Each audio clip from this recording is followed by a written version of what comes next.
Uh, Hello, all people. I don't see you, but I know you're out there, and I welcome you to the first constitutional conversation and second Constitutional Law Center event of this academic year. In honor of the election, we are having two programs. This is the first of two. This one is devoted to the question of what will be the effects on constitutional law if President Donald Trump is reelected.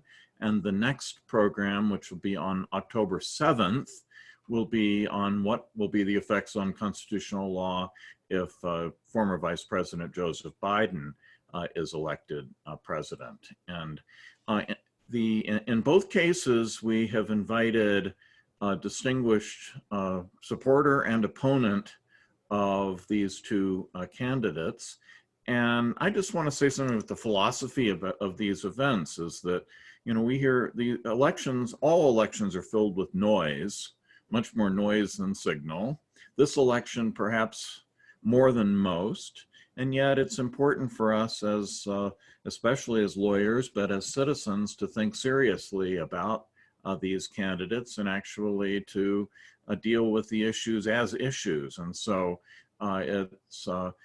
it's our pleasure to have such excellent speakers who will be cutting through the noise, like signal, and giving, and then I'm sorry, cutting through the noise and getting to the substance, to a serious discussion about what are the implications for constitutional law, rather than just the kind of rhetorical excess that we're so accustomed to hearing. And so for today, presenting on the supportive side of President Trump is John McGinnis, a professor of law at Northwestern University, prolific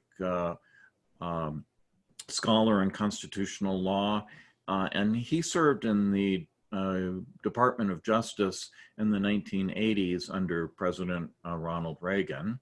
Our second speaker is Professor Christina Rodríguez, a professor of law at Yale Law School, also prolific, writes in the areas of constitutional law, and at least I know her best for her writings on immigration and the sort of separation of powers aspects of immigration law. She served in the Department of Justice under President Barack Obama. So both of them, I think, are well positioned to help us understand the stakes of this coming election. We'll begin with you, Professor McGinnis.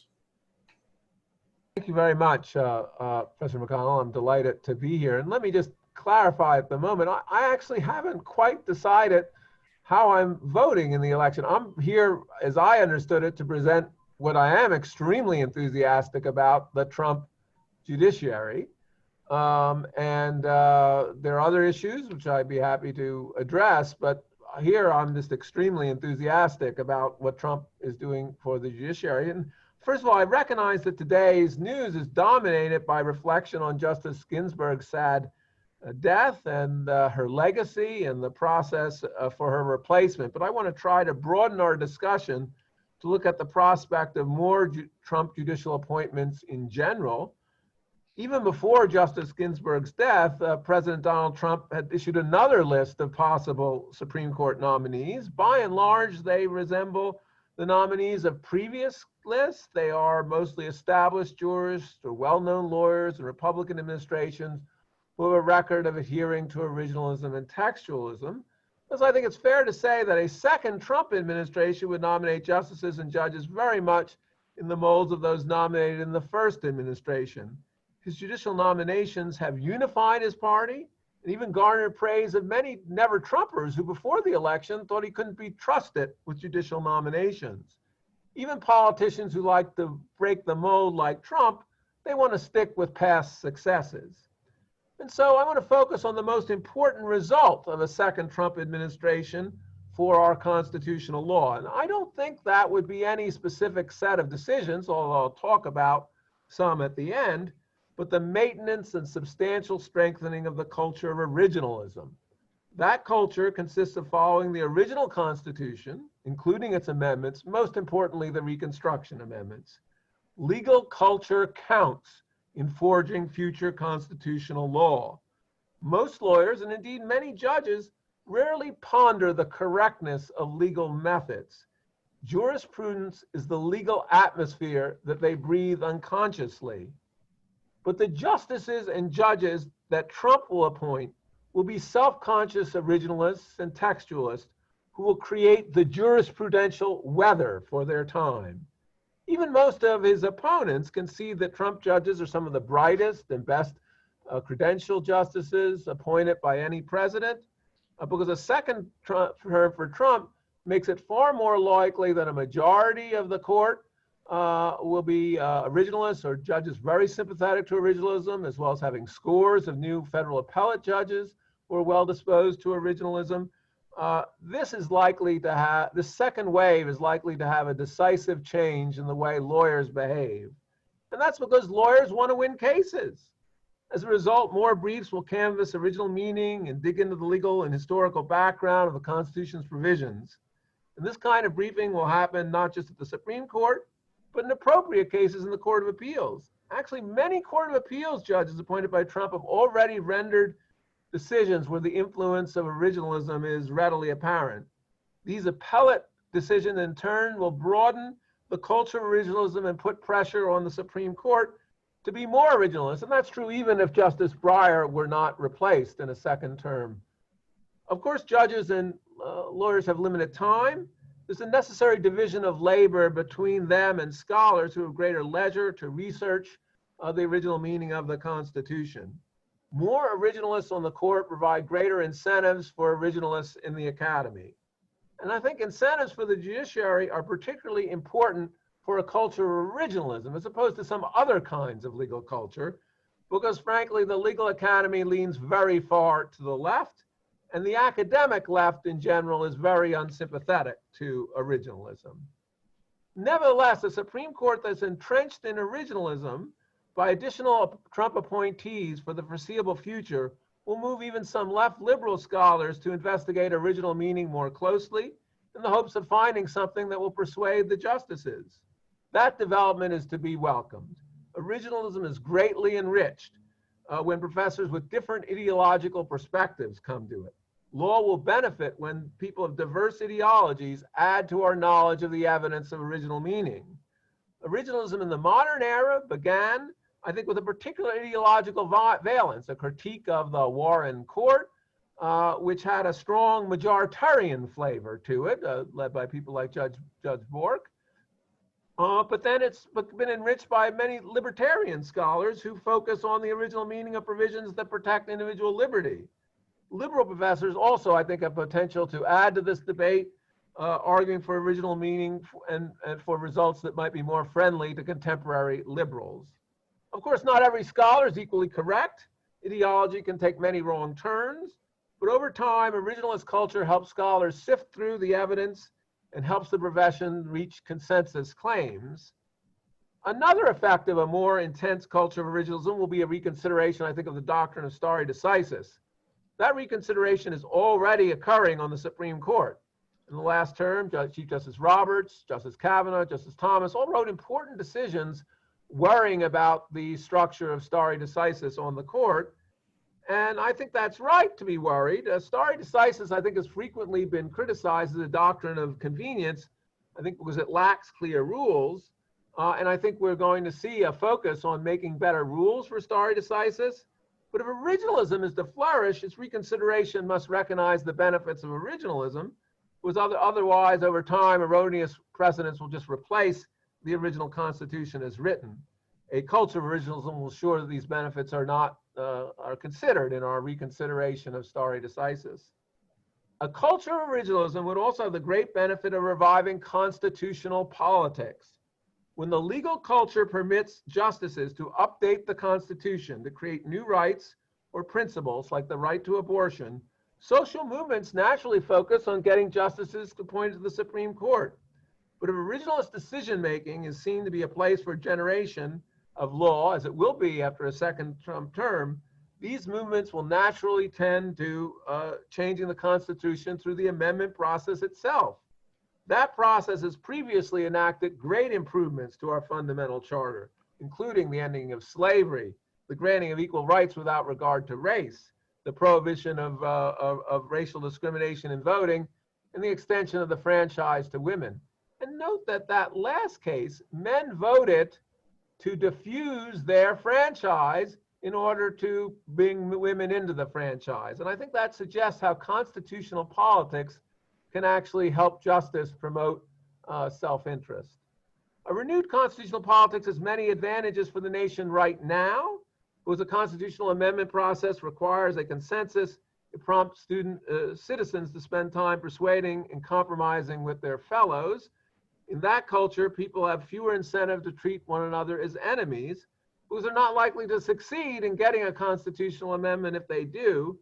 A constitutional politics, I do think, is a politics of greater respect and principle, and it can help replace a more bare-knuckled politics, one that simply tries to mobilize interest groups and get narrow majorities.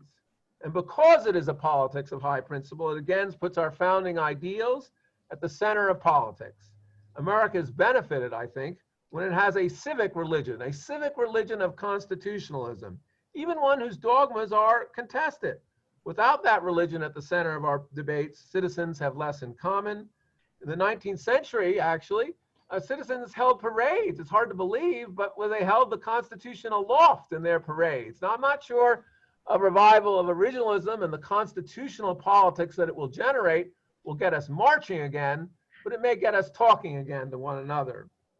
And now let me turn to some of the, I think, important areas of decisions of Roberts' Court with more such judges. And let me generalize. I think the decisions of an originalist court will reinforce a beneficial political cultures as well. In Democracy and Distrust, the greatest book of the constitutional theory, I think, in the last century, written, if I may note, by a former dean of the Stanford Law School, John Hart famously justified the Warren Court as a democracy reinforcing court. I think an originalist-oriented Roberts Court will restore a variety of doctrines that will help with the greatest problem democracy has now, what political scientists call pernicious polarization. I don't think I need to describe that much. Everyone, I think, understands it. Where nations were divided into political tribes and identities without a controlling center. So what are the legal doctrines that help facilitate this polarization? I think delegation, excessive delegation by Congress, is the legal mechanism that has the most pervasive polarizing effects on our politics today. Much of our domestic politics is not made in Congress, but administrative agencies controlled by the party of the president. As a result, regulations don't emerge from a process that encourages compromise between people of different parties and between different factions within the parties. Instead, the president's agency heads make federal law. And since the president represents the middle of his party, largely because he's elected through primaries, not the middle of the nation, these rules will often seem extreme to many people, probably indeed a majority of people.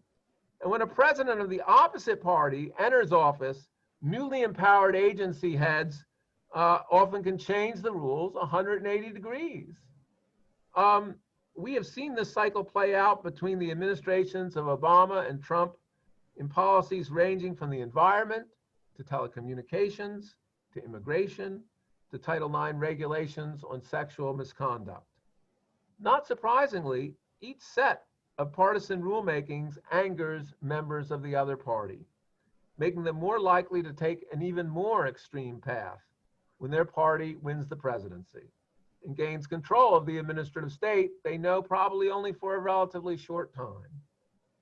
There's renewed interest in the court today on revisiting the doctrine of delegation. In Gundy versus United States, the Supreme Court narrowly upheld, in a vote of 5-4, a provision in the Sex Offenders Act that delegate very broad power to the Attorney General to decide whether it applied retroactively. But there was no controlling opinion there. Justice Samuel Alito provided the fifth vote, but he said that he was open to reconsidering the delegation doctrine and narrowing its scope so that Congress would have to make more of the key decisions. And I think one of the most important effects of Trump justices will help assure that the scope of permissible delegation is cut back towards what I think the original Constitution contemplated to be, one where, as Chief Justice Marshall suggested, one where the Congress makes the major decisions and the details are filled in by the executive branch. And this has an effect on our politics. Because we have a more ideological politics, the people who are going to be front and center to it are ideological purists. Alexandria Ocasio-Cortez on the left, or Rand Paul on the right.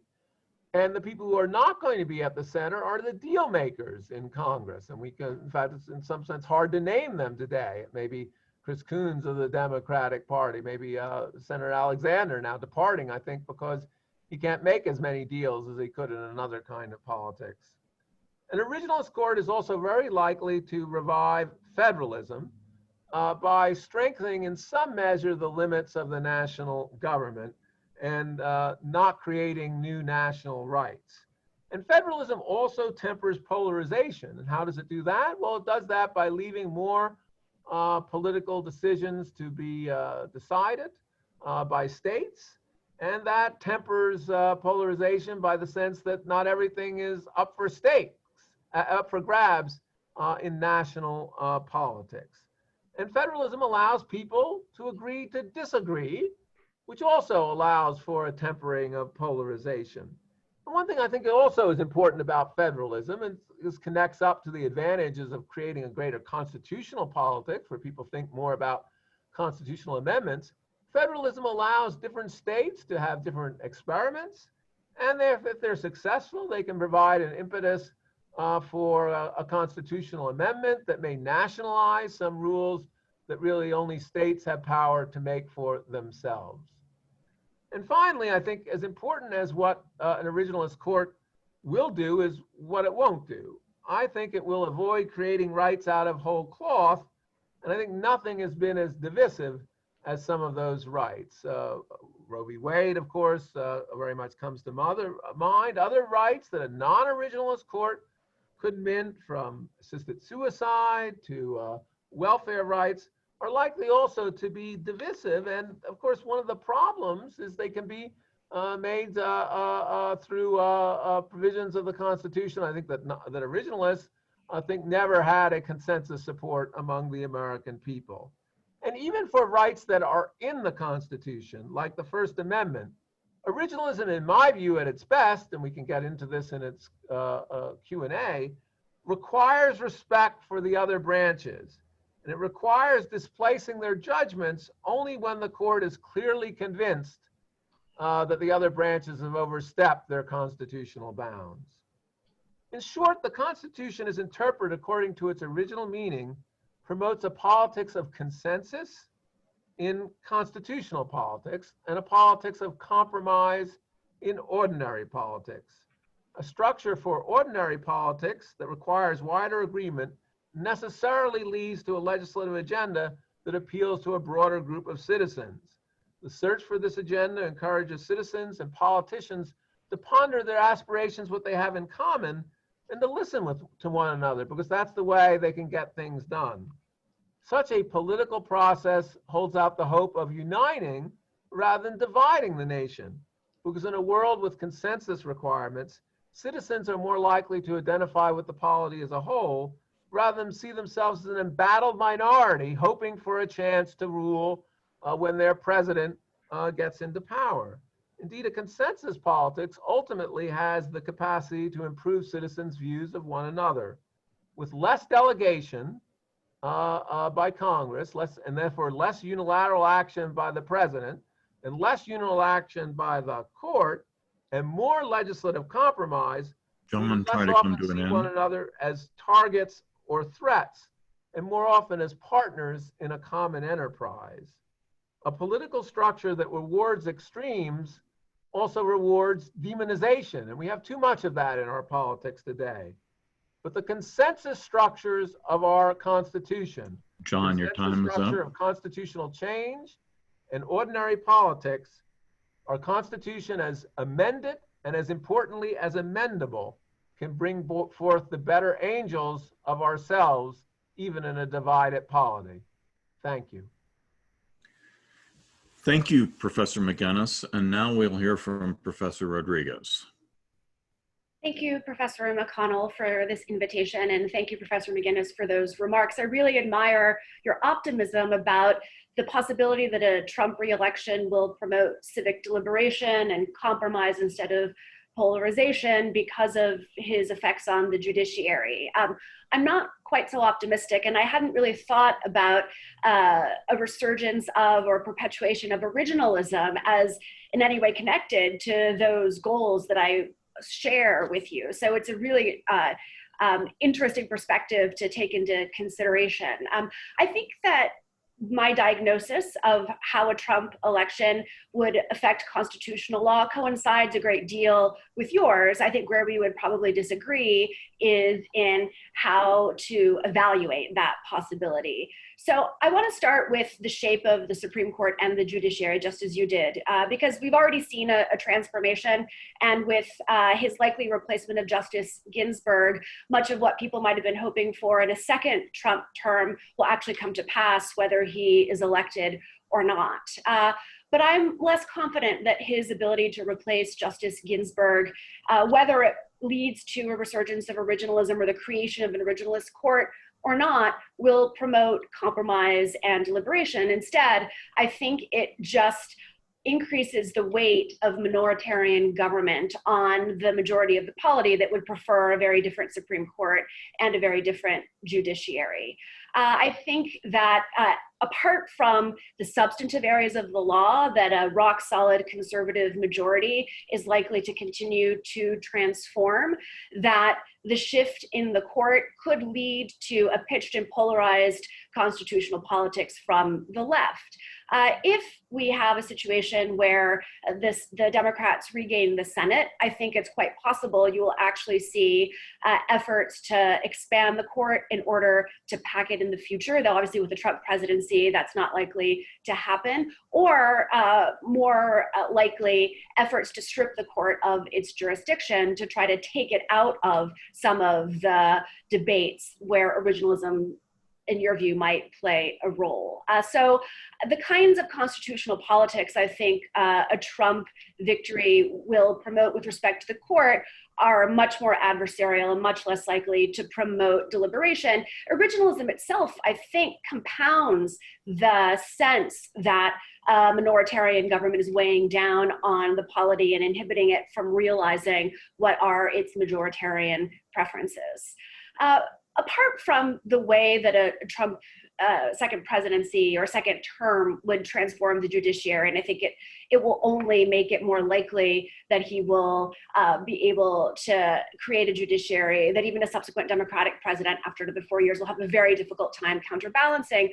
I want to talk about other ways in which a Trump re-election will have a dramatic effect on the constitutional system, not just the courts themselves, but the system as a whole. And I think that one domain where it's clear a Trump presidency could undermine important safeguards to our Constitution is with respect to executive accountability and the separation of powers. The Trump administration already has utterly rejected Congress's coordinate role and efforts to supervise the executive branch. And I think that battle will only continue, and the resistance to oversight by Congress will only become greater and all the more pitched if the Senate somehow changes hands, but the presidency does not.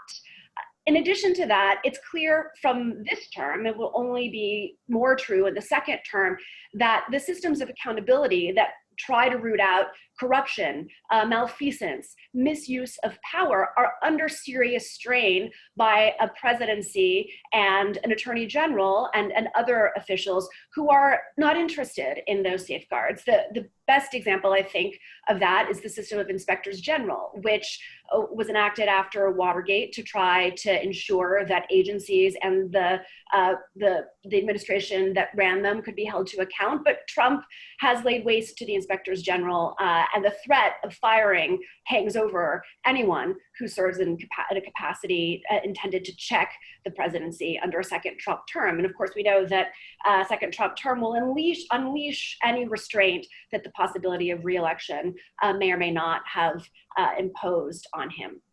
I also think that if I had to pick the single greatest constitutional abuse of the Trump administration that will accelerate if he were to be reelected, it's the independence of the Department of Justice and the independence of criminal investigations and other investigatory powers. I don't think it's overblown to say that the Department of Justice has been used to serve the Trump administration's personal interests, and that the potential threat of targeting political appointees is one that has just been a threat thus far, but may well become a reality if Trump were, in fact, to be reelected. And so this resistance to accountability and the use of a law enforcement apparatus in ways that defies longstanding norms of independence, to me, are significant threats to our constitutional order. The second set of possible changes I want to point to dovetail with something that you said, John, which is the transformative effect a second Trump term could have on the administrative state. I quite agree with you that it's possible we'll see a revival of the non-delegation doctrine in the nearish future. What exactly that will look like, I'm not sure, but the fact that Trump gets to appoint another justice now might make any tempering effect that a John Roberts might have had on a revived non-delegation doctrine seem like less of a check. But my own view is that the demise of non-delegation, or I should say, at the very least, a move away from Chevron deference to administrative agencies is not likely to produce compromise in Congress and greater lawmaking. It's going to prevent agencies from solving the country's problems. It's going to make it very difficult for this fourth branch of government, which I see as essential to the effectuation of the will of the people, from operating. And so it will just produce more policy stasis and more inaction that will only frustrate the body politic as a whole. So that's not to say that you're not right about how efforts by different presidencies to shape the administrative system to advance their policy priorities hasn't led to politicized debate or even to polarization. Those things are true, but I actually think that it can be healthy to have the tacking back and forth of presidencies that then shape the administrative state and their image, because that keeps the government dynamic and responsive to changes in popular opinion. And the rise of judicial doctrines like the ones you're describing, to me, are dangerous.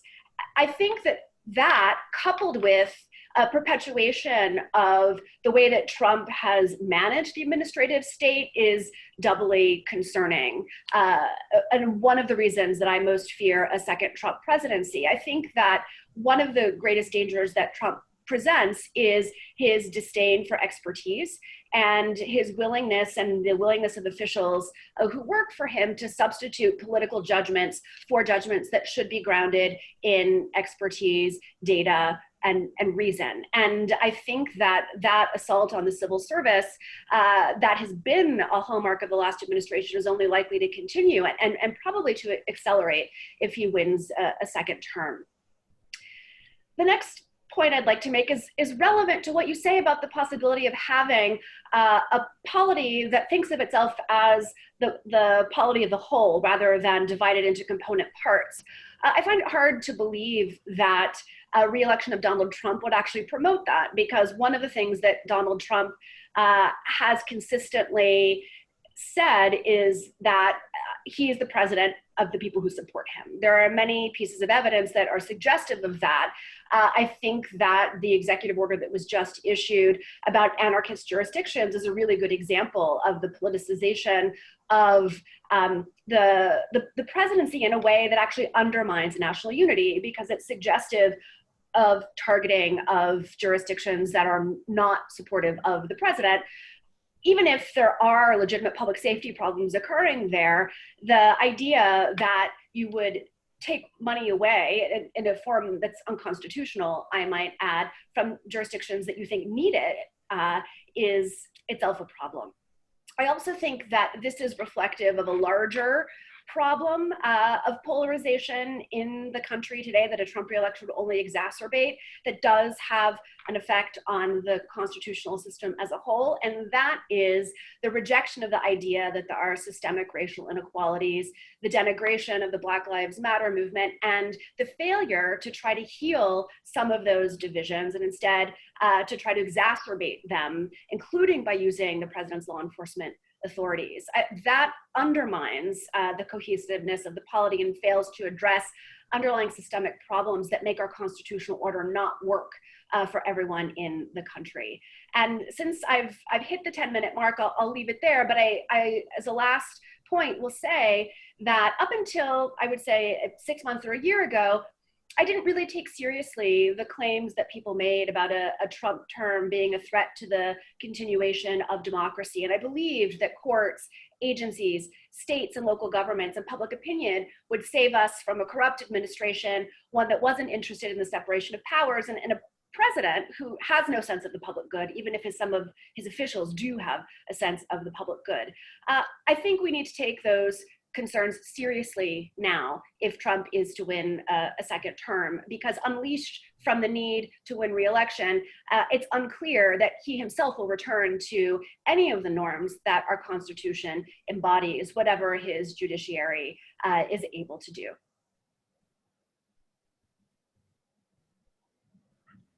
Thank you, Professor Rodriguez. Thanks to both of you. Chaz Tyler has been monitoring the chat for questions from the audience, and I turn it to him. Yeah, thank you very much. So we received two questions that I think maybe interact a little bit, so I'll ask them at the same time. So the one, this was for Professor McGinnis. Somebody asked if you could address how the notion of consensus politics that you talked about interacts with the fact that a majority of the justices have been appointed by presidents who haven't won the popular vote.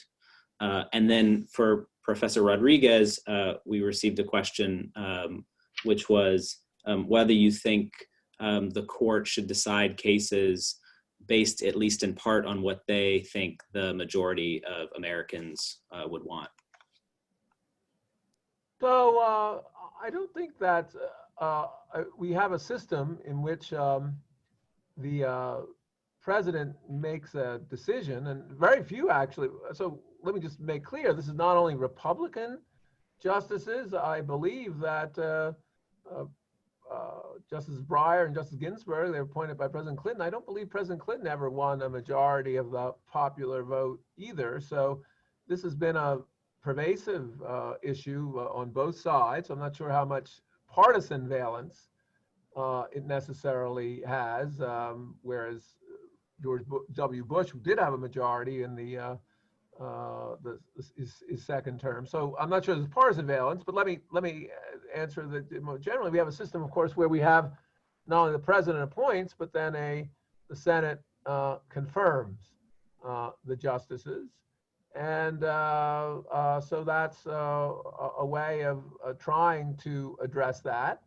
And of course, my own view is that the way to measure the success of a justice is not really what people think now about what a decision is, but what they think, what the constitutional meaning of the text is. And I'm, for the reasons I suggested, relatively enthusiastic about President Trump's justices in that regard. Not that I think every decision is correct that they make, but that's their basic orientation. And the reason for that I could go into, because the Constitution is created by a consensus, and it's an anchor for our framework, and that's the best way of creating constitutional law. I mean, we could think we all have our better ideas of what a constitution would look like, but we need a structure that's created through consensus, either consensus by the amendments we've had in the original Constitution or by a new consensus. So that's why I think that's the best way of creating a constitution, and that's why I'm enthusiastic, regardless in some sense of the majorities that support these justices, although I don't think that originalist justices are supported on average by less of the country in their confirmations than some of the non-originalist justices were. So to answer the question you posed, Chaz, I would not say that foremost in any judge or justice's mind should be this question: what would the majority of Americans want out of this case?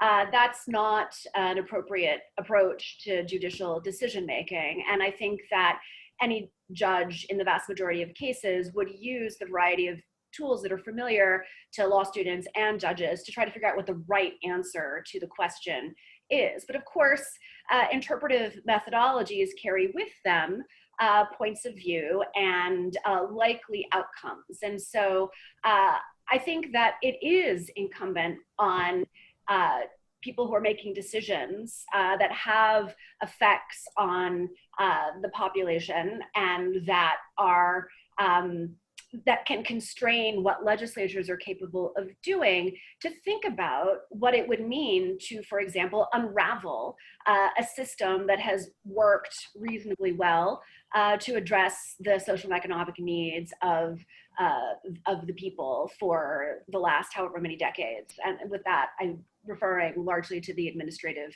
state. I also think that if you abstract from what the decision-making process of the individual justice should be, if you have a Supreme Court that's repeatedly issuing opinions that are out of step with what the people think the government should be able to do, then that presents a legitimacy problem for the court. And I think that recognition has certainly informed the way Chief Justice Roberts has approached some important cases. I do think that we're at a moment when that kind of approach may be lost to the court. It's certainly the way that Justice O'Connor, for whom I worked, approached a lot of cases. And the reason we're moving beyond that is because of the entrenchment of significant conservative majority, where someone like Justice Roberts, who is something of an institutionalist, is maybe playing less of a central role. But I do think that that will present a legitimacy problem for the court in the future. And it's not because it matters that 51% of the population thinks that a case should come out a particular way. It's that when you, as a court, prevent Congress or state legislatures from regulating or advancing the interests of the policy interests of the people in the way that aligns with the political winds, then the court is acting as a kind of rear guard. And that can sometimes be effective, but over the long term, it can also be crushing. There were a couple questions in this regard. I was hoping both of you could address what role you think the court should play to the extent that there are major challenges to the upcoming election. It's hard to answer that question in the abstract. I mean, I think they should follow the law in doing that. That's rather a trite things to say. I can't quite capture what the challenges will be, and so I'm a little cautious about saying how they think. I think they should follow the Constitution. They shouldn't reach out to make these decisions. In some ways, I'm critical, at least of some of the arguments that were made, for instance, in Bush versus Gore, and I think that there's some reason to believe things should have been allowed to be settled by Congress in that respect. So it's as often, I think maybe it's important for them not to go out and settle things as them to reach out to settle matters. Although I know some people thought it was very important for them to reach out and settle that question. So I just am cautious in saying much more than that until I add a kind of specific question about what in particular comes up. I do think it is useful that we have a court that is there to settle the kinds of questions the Constitution might ask it to settle before the election. Yeah, I quite agree with John, both with respect to the point that it's hard to answer that question in the abstract, but also that if there were a general approach that might be advisable, it's to proceed very cautiously. I do often think about the dissent in Bush v. Gore that said that the main casualty of that opinion would be the public's faith in the court and the court's legitimacy. And I'm not sure whether that was true. I don't know that it had its intervention to decide that election had a lasting effect on the way that people perceived the legitimacy of the court. But I do think that that experience for the people who lived through it and the justices who made that decision underscores what John said, which is that if possible, it's best to let the election play out in the political process and for the court to stay its hand unless there is a clear and convincing case that the law requires otherwise. But whether that's true will depend a lot on the circumstances that arise during the election. Yeah.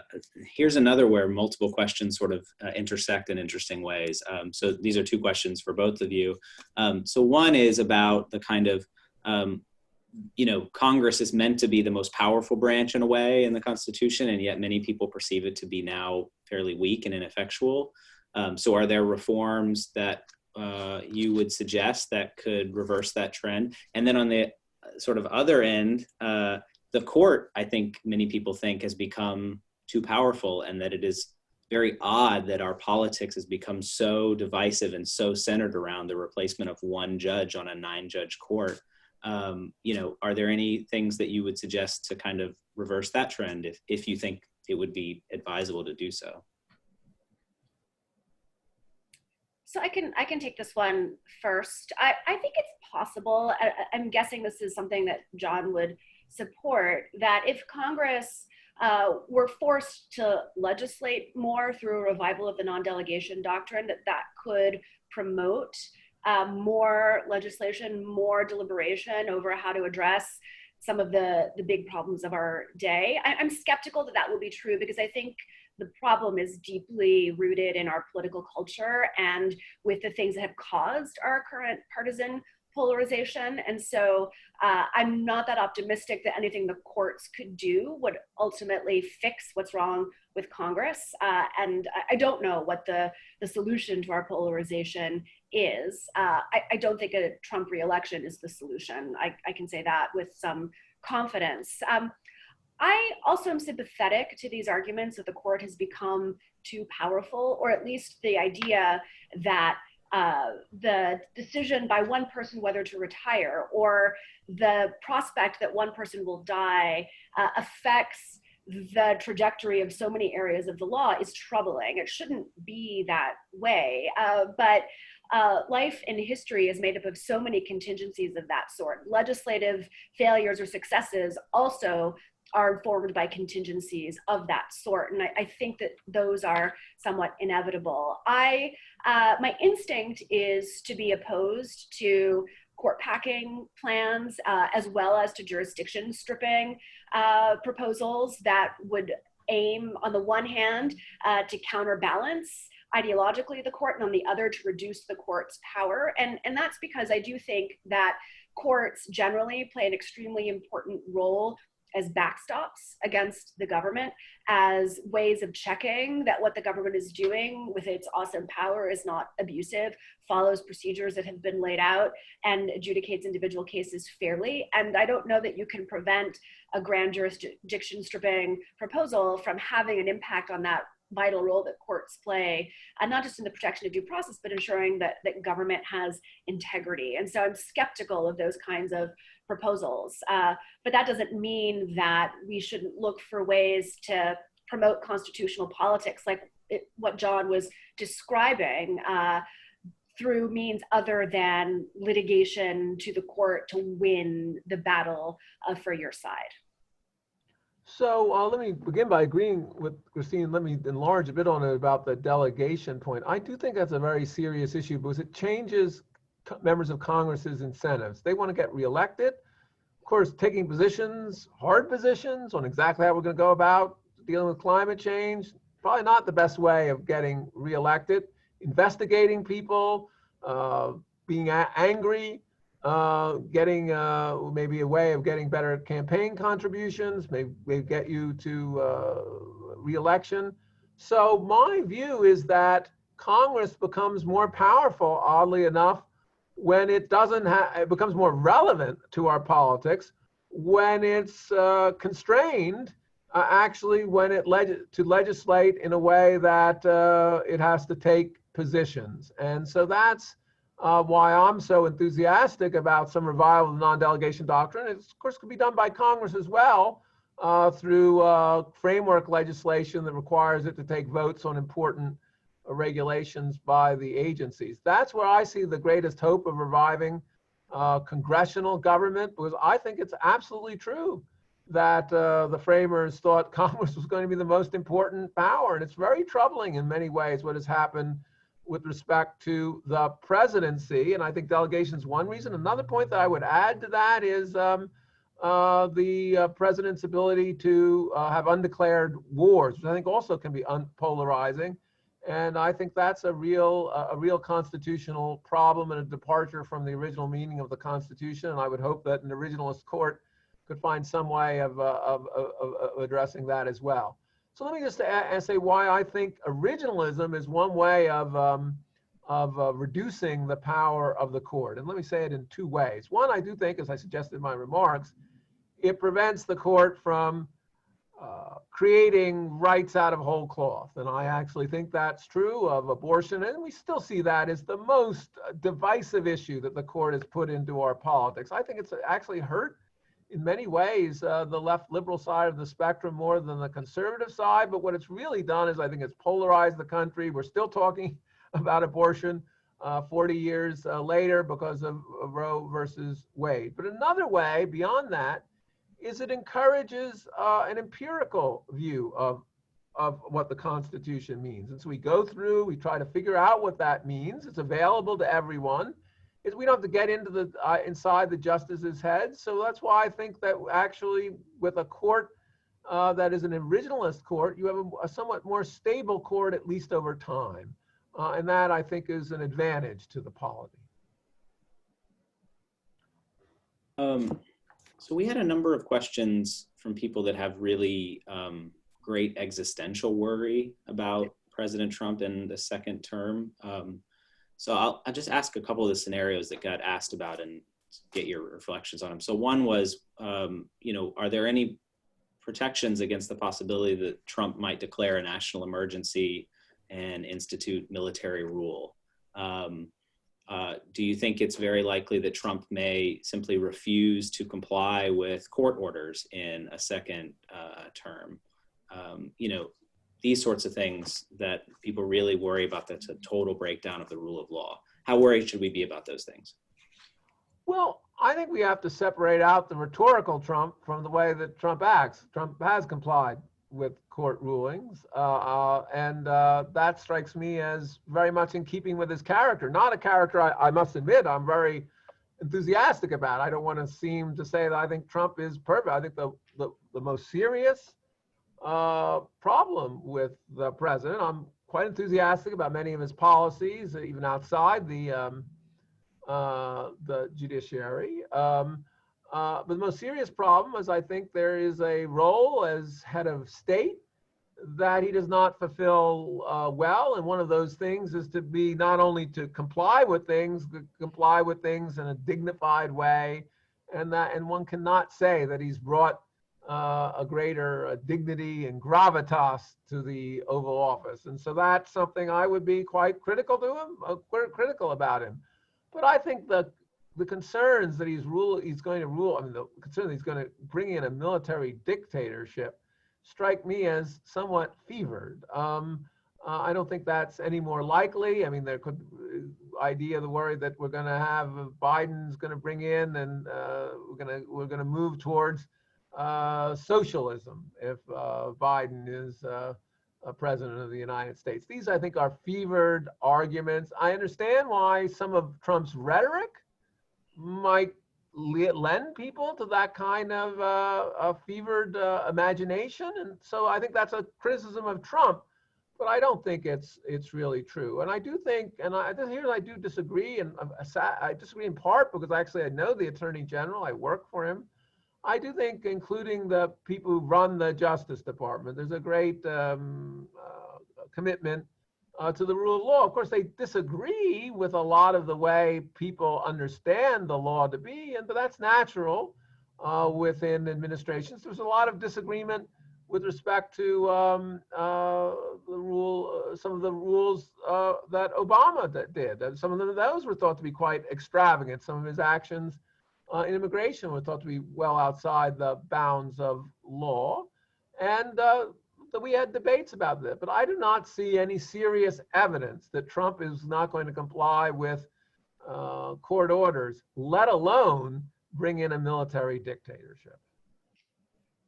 I don't disagree with those bottom line conclusions because I do think they are extreme worries, especially the concern about arousing the military to defend his position. I think the threats he poses are more insidious. I think, as I mentioned in my opening remarks, his attack on the independence of the Justice Department is an issue. And I think that that has been restrained likely by civil servants inside the Department of Justice. But I also think that a second Trump term could lead to the exodus of a lot of civil servants. A lot of people have already resigned in protest with respect to a number of the prosecutions in which political officials have attempted to meddle in ways that are questionable. And so I think that is a dynamic that will almost certainly accelerate in the second term. I also think that you might see more questionable uses of the pardon power to extend that power to people who really don't deserve it and who are political supporters of or cronies of Trump. And Trump is not the first person to abuse that power, but Trump is doing a lot of things that past presidents have done that could be characterized as abusive, but to a heightened extent. I also think that if I had to identify another insidious threat that the Trump administration poses, it's the perpetuation of conspiracy theories, the attack on truth and reality, the resistance to evidence. And I think we see that in the handling of the pandemic. Whether that continues, I think, depends on what his motivations are. And it's possible that a lot of that has been the result of wanting to secure re-election and therefore making it seem as if everything is going well. And everything that he's done that is in violation of a variety of these norms I've identified could be seen as in service of his re-election. Once he's freed from that, I'm not sure what it is that will ultimately be motivating him other than the cult of personality that he'll almost certainly want to continue to foster. Whether a government can operate effectively and legitimately beneath that, I think is a good question. And a lot of that depends on who populates his second term and crucially on who controls Congress. I do think that it seems that the House will stay in Democratic hands, and that is absolutely critical to restraining the Trump administration, at least insofar as it prevents any legislative ambitions he might have from going through unless there's actual consensus over those ambitions. And so that's at least one possible check that will limit some of the dystopian scenarios that are talked about, especially as we get closer to the election. But I don't think we should be at all confident that a Trump re-election won't lead to the demise of our system as we know it for years to come. So a number of people have asked about the various proposals that are out there about restructuring the way that the Supreme Court is composed. So some proposals are they keep life tenure, but they only get to serve on the Supreme Court for so long. Some proposals are, certain number of justices should be picked by one party and a certain number of justices should be picked by the other party. And then the justices that are picked should pick the remaining justices, almost like an arbitration system. What do you make of any of those proposals? Are any of them significant improvements over the system we have, or are they just kind of, fantasies of improvements? Well, the first thing I would say is that most of these serious proposals, I think, require constitutional amendments. And so regardless of whether I agree with any of these proposals, I sort of welcome debates about them, because I think the kind of consensus required will actually bring out the flaws and the advantages of that. So if something gets through a constitutional amendment, I think probably it's, my view, it's likely to be a good idea. I'm not quite confident that I'm foreseeing enough to predict it myself. I do think there are costs and benefits. The most serious proposal, I think, is to limit going forward people to 18-year terms. I think there's something to be said for that, because of course that will make, you might think it'll make the constitutional confirmation process less contentious. After all, you'll get another person after 18 years. On the other hand, I'm not sure of that, because it's still pretty significant power. So how much will that change? And actually there is an advantage in having people who serve for a long time. They actually do change over the course of that time, and the issue mix changes. So it was always, so let's take the Franklin Delano Roosevelt justices. That seemed like a very secure block of justices. He appointed, I don't know how many, 8 justices to the court, and they were all united on Congress has power over the economics.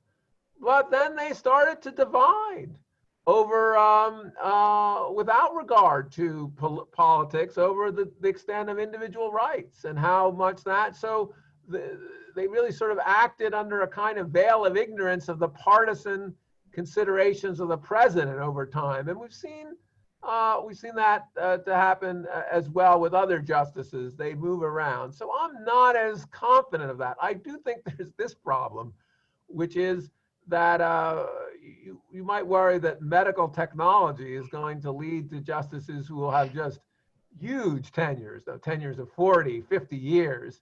And that does strike me as pushing the bounds of reason.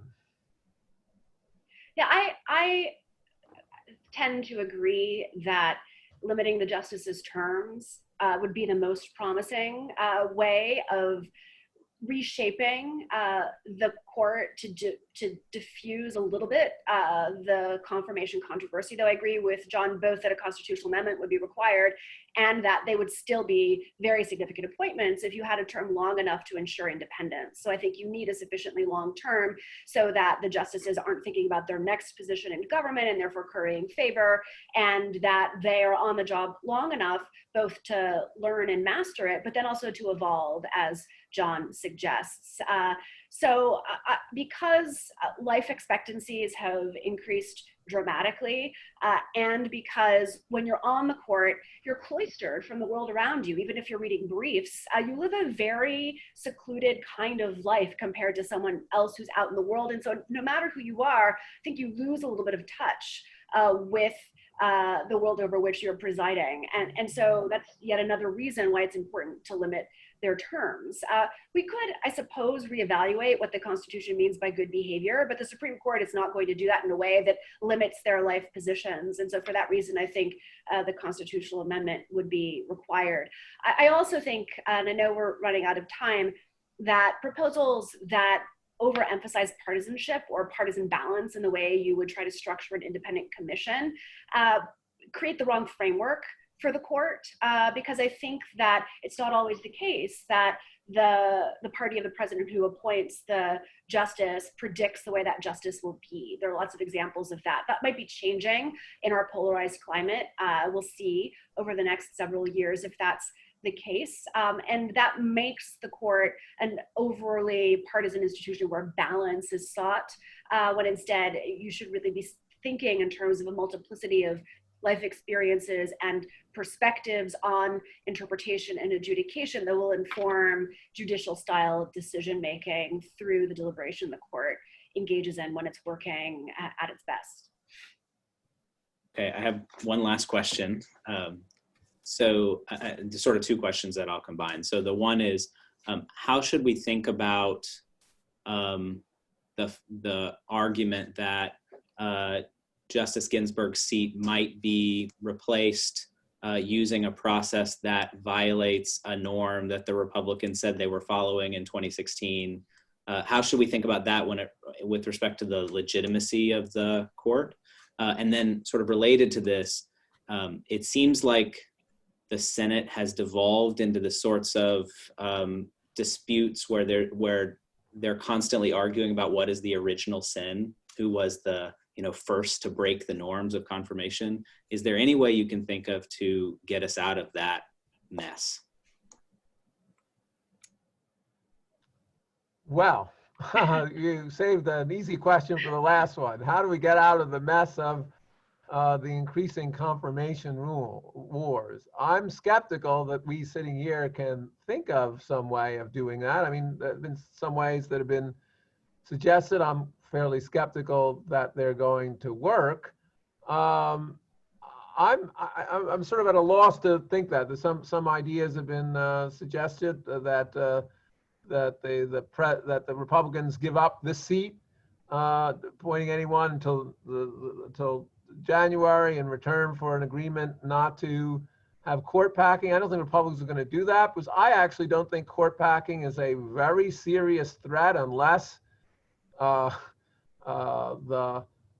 court does something that strikes, like many people in the country, as outrageous. I mean, look at the polls of the Supreme Court. It's the most respected institution. Even when you go back to the court backing with respect to Franklin Roosevelt, he didn't succeed. And that was after a series of decisions that many people in the country did think were sort of outrageous, and a series of decisions. So I think the Republicans are unlikely to make that kind of deal. I think we're likely to see a confirmation of a Republican appointed justice. And so we're going to see, just when the Democrats get back into power, increasing anger about that, though I don't think it's going to be assuaged by court packing. I'd be grateful that it's not, because I think court packing really would be in many ways the death of the core function of the Supreme Court, because it could not be limited. So I'm afraid I don't have a great suggestion on that. I've suggested before that there be time limits for confirmations, that everyone get a vote, and that be decided cross-party. I think that might be helpful, but I have no power to do that, so I'm a little doubtful about going on about that. Well, about hypocrisy is going on in Washington. It's sort of like finding that gambling is going on in Las Vegas. Now, some of the actual senators I don't think have been hypocritical. Certainly, some of them have made statements that are against this. I think actually McConnell was a little more cautious than that, and I think actually probably the only rule that can be enforced is a rule when the majority of the Senate is against the president. They may not confirm that, and the majority of the Senate has a constitutional right, and so they don't confirm them. One can hold them accountable politically. I don't think there's anything wrong with what the Republicans did and had been done in other years, although I certainly understand why it upsets Democrats. It may seem out of keeping with prior norms, though, of course, the Republicans have a discussion of some of the norms that they think the Democrats flouted. But as a core point, this is the way I would end with, is the majority of the Senate, I think, has the appropriate power to make a decision about whether or not to go ahead with a confirmation. That's a kind of a majoritarian power of one of the bicameral branches of government. I think the only thing I would add to that is to say that I would not reify the McConnell rule or McConnell norm that there shouldn't be a confirmation of a justice in the last year of a presidential election. Merrick Garland should have received a hearing and a vote on the floor. And I think that the general approach that the Senate should take is to confirm nominees who are well qualified and well respected.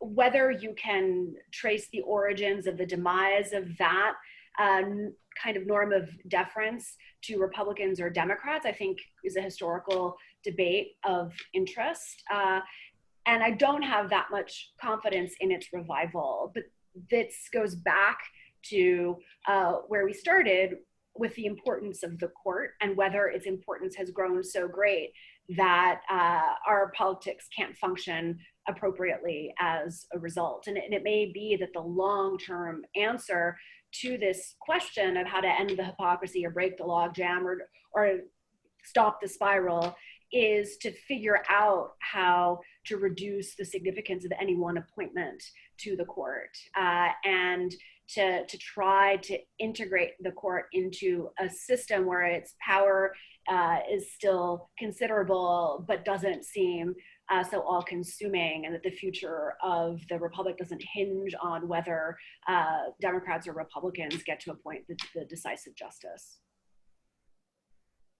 So thank you, Christina Rodriguez. Thank you, John McGinnis, for that illuminating discussion. I hope we are all in a better position than before to evaluate the potential consequences of a Trump re-election. And I do, and again, reiterate and encourage the acceptance of the invitation to attend a parallel event